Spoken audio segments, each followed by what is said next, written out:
The Army Painter sent me their Gamemaster Dungeons and Caverns core set, and I'm going to see what I can do this week by challenging myself to only create something using what's inside this box and possibly even the box.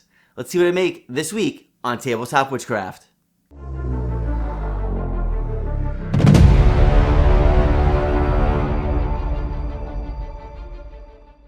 Hey there, and welcome back to Tabletop Witchcraft. This week, I'm going to create something only using what's inside this Gamemaster's Dungeons and Caverns core set box from the Army Painter. I've had this for a while. The video isn't sponsored by them, but they did send this over to me for free. And a buddy of mine is looking for a cavern dungeon area for a final boss encounter. I told him I'd use this to create something for him. Hopefully he likes it. Now, if you want your own awesome adventure, make sure to check out Mountain Mayhem. It's the new module by Quest Givers. You can check it out at questgivers.com or on my website in the merchandise section, tabletopwitchcraft.com. And it's a really great adventure that I worked on and helped create with DM Scotty, Gareth from DMG Info, and my brother. It's got some really great artwork in here. It's a super fun adventure. And basically, got a picture of me. But just think The Dirty Dozen, but in a fantasy setting. Go check that out. And also, if you like candles, Firelight Fables Candle Company, TWC10 at checkout, gets you 10% off your entire order. A small kickback comes to me to help out the channel, and I'd really appreciate you checking that out. All right, if you're ready, let's go grab some supplies, and let's get crafting. So let's jump right in. I obviously haven't even opened this yet, so we're going to open it up right now. I don't know if you can hear that. I'm already a little nervous. It's got some basing sand in here, and scenery sand they call it, and I can tell it's already all over the box, but it comes with paint and brushes, a little hand wire cutter, that should be interesting, and a bunch of foam. I guess that's going to be my biggest limitation, is building this encounter that my friend has in mind with only the foam that's provided as well. So let's dig right in and see what we got going on here.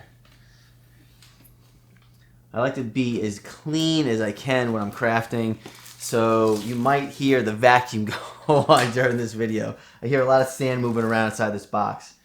As a matter of fact, I'm going to leave some of this wrapping on the box here while I take it apart. Alright, here we go. Yeah, alright, so we got a little bit of foam. There's sand all over it. This is some interesting foam. This is, I should look into it. I think they call it XPS. It's a little dense for what I'm used to. Yeah, they call it XPS foam board. It's definitely more dense than the pink XPS that I'm used to seeing me use on the channel. Definitely feels more dense than the Styrodor that I've worked with as well. All right, we've got some sandpaper. So far, these are 1/2-inch boards. Should be able to make something pretty decent out of that. I've got an idea for hollowing these things out to get as much use out of the foam as I can. A couple other little blocks, some smaller blocks of foam. Geez, we might even have to break down this box and use it in this build. Alright, boy, this should be fun. Little handheld wire cutter. Alright, we'll give that a shot. Okay, this I have used on the channel. In love with it. It's the Army Painters, their terrain primer, and it does a really good job. It doesn't melt through foam. It's really thick. It does a good job coating your foam, so big fan of that. I'll be happy when I get to that part of the craft. All right, we got some cool looking multicolored tufts right here with a dark brown base and some lighter tan, which you'd find, in a dungeon, right? Some paper. I'm not throwing anything out. I don't know what I'm going to use in this. I can only use what's in this box, so again, I'm keeping it all. Huh, that's interesting. All the basing sand, or the scenery sand, that's the problem. Okay. In shipping, something punctured the bottom of this, so it's leaking out. Decent looking gravelly sand, though. Alright, not too bad. Not too bad in here. Alright, we got one floating around paintbrush in here. I'm assuming that came out of something. Okay, so this thing busted open as well. Let's see, we got a couple of different paint brushes. These look pretty good. Like some little mini brushes and some dry brushes. The my Alpha knife for the build. All right. We got a little paint tray. This will be awesome for windows. I don't know, we're not gonna have windows I don't think in this craft, but I'm definitely gonna hang on to that. Alright, let's see what else we got. And we got a bunch of paints right here and some XPS foam sculpting glue in there. So, alright, the color range isn't that wide, and to be honest, they don't really give you enough paint, I don't think, to even cover this whole thing. That might be a problem. We'll see what we can do. I know this will cover the whole thing in a nice dark gray, so maybe these smaller paints we're just going to use for a highlight. Alright. Little painting guide, that's cool. You know, for a beginner box with a bunch of stuff, it's going to give you an idea of the things you're going to need to get going. I can already tell, like, if you're maybe 6 months into crafting, you're going to have most of this stuff already. Probably maybe a little bit better quality, some of this stuff, or definitely in larger quantities like the paint. But if you've never crafted before and you want to maybe get your feet wet and see if you're going to like it, this looks like a pretty decent kit to start. And I'm really interested to dig through this book. It's their Dungeons and Caverns, how to build them. So you never know. Read through it, maybe get some inspiration, and see what we can come up with. So this is what I got. Let's dive right into the craft and see what I can do. And hopefully my friend's happy with this when I'm all done. All right, let's go to the table. Let's grab these supplies and let's get crafting. All right, I'm going to kick this video off with the Dungeon Delve candle from Firelight Fables Candle Company. One of my favorites. You can see I've used this in a previous video. And we're going to bust out what we got for foam here. We're going to have to get very creative. This is the design concept that I'm going with. And let's see what I can do with this foam. Alright, so now we have our moment of truth. We've got our hot wire cutter, and I couldn't find anywhere in the instructions, it probably says it somewhere, but it takes 2 C batteries, and it's very simple. You just press on this little metal tab, and it heats that wire right up. Haven't used it yet. I'm really looking forward to seeing how well it's going to cut through this foam. And basically what I'm going to do is I'm going to stack these 3 sheets together. Again, I got to get as much use out of this foam as I can, so I can't just stack all 3 up. It'd be a waste of foam. So I'm going to cut like a little shell out of it, and in just a second you're going to see my little trick or secret to extend the life of this foam and get more use out of it. I'm also hoping that when I cut the foam, that this hot wire knife is going to kind of melt the edges together and make it stick. It usually does that, so fingers crossed. Alright, I want to have as little excess waste here on the edge as possible. Hold these together and see what happens. Oh, and another nice thing is this looks like it's going to fit in real nice over these 3 pieces. So here we go. What? Yeah, okay. I like it. I like it a lot, actually. This thing's working really well. Holy cow. Alright. Good job, guys. I've never even seen a hot wire cutter like this, like on, some random website somewhere for like $3. Like I've seen some hot wire tables that are really cheap that you can get that are priced like that. I've never even seen a hot wire cutter like this before, but I want to really try and angle this, get some cool angles to the stone. And I'm really surprised at how well this is cutting. Alright, let's go out here for a minute. And look at that. Awesome. Alright, so, and it kind of held together pretty well. Now, I'm not a huge fan of that look initially for our stone, but it definitely does the trick. My plan is to, do a little bit more texturing and chunk some of this out with some clay sculpting tools in a minute. So let's jump back to the video. Super impressed with this. I might just hang on to it and keep it in my tool set for some future crafts. Alright, let's get back to the video. Alright, so the secret here is to stretch out the amount of foam that we have. And to do that, we're basically going to hollow it all out. And we're going to use the box itself to add some dimension to the craft.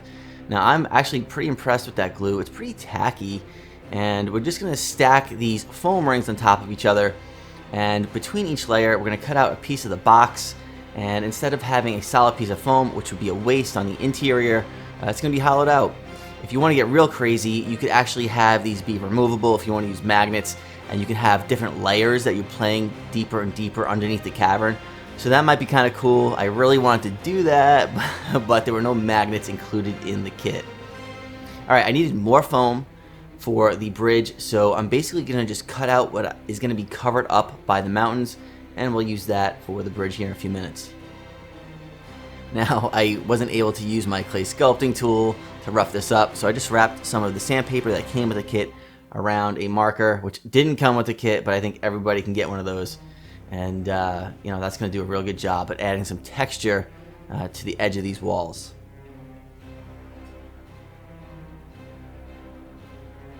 Alright, you see underneath this bridge, it's a little choppy with the hot wire knife. Not really that big of a deal. We can go through here and smooth that out with the sandpaper that came with the kit. And honestly, you're really not going to see it once it's all done. Alright, that was actually pretty satisfying, putting that bridge right into place. And now we get to bust out this gravel that came with the kit. And what's really neat is anything that's broken with the kit, they'll replace for you. You know, honestly, I wouldn't call them up because a little bit of the sand came out, but you know, it's just it's nice to have that card in the box when you open it up. Now this glue held it in place really nice. If you want, you can water this glue down again with a little bit of water and pour that over the glue once it's had time to set up with the sand, and that'll help lock it in even more. Alright, I've used this multiple times now on the channel. Big fan of this stuff. It covers real nice. It's actually a little thick, and I was just really impressed with this primer. They've got it in all different colors, so yeah, I'll probably end up picking some more of those up myself. And now we're a little limited on colors that came with the kit, so we're just going to get a little creative. You're going to see here for the highlights, I'm not really going to mix this up. I want to have some white, some tan, some different colors on the brush. So as I'm dry brushing, I'm getting a multi-layered or colored effect with one swipe. Now we got to make the wash stretch because I don't think they really meant to have this much area to be covered. And I'm just thinning it down with a little bit of water and some black paint that came with the kit. And you can see here the wash itself actually is like a little bit green. I did use a little bit of green paint at the base of these cliffs as well. But the wash itself did have a little green tint to it. I was actually really impressed. I liked it. It was nice. Then we'll go through with the final dungeon effect highlight. And I used a little tan here as well to help make the edges pop a little bit from the brown top. Very impressed with the grass tufts that came with this. They were real sticky edge, some nice color, and a little bit of depth that I believe this craft really needed. And this is all set for my buddy's game table.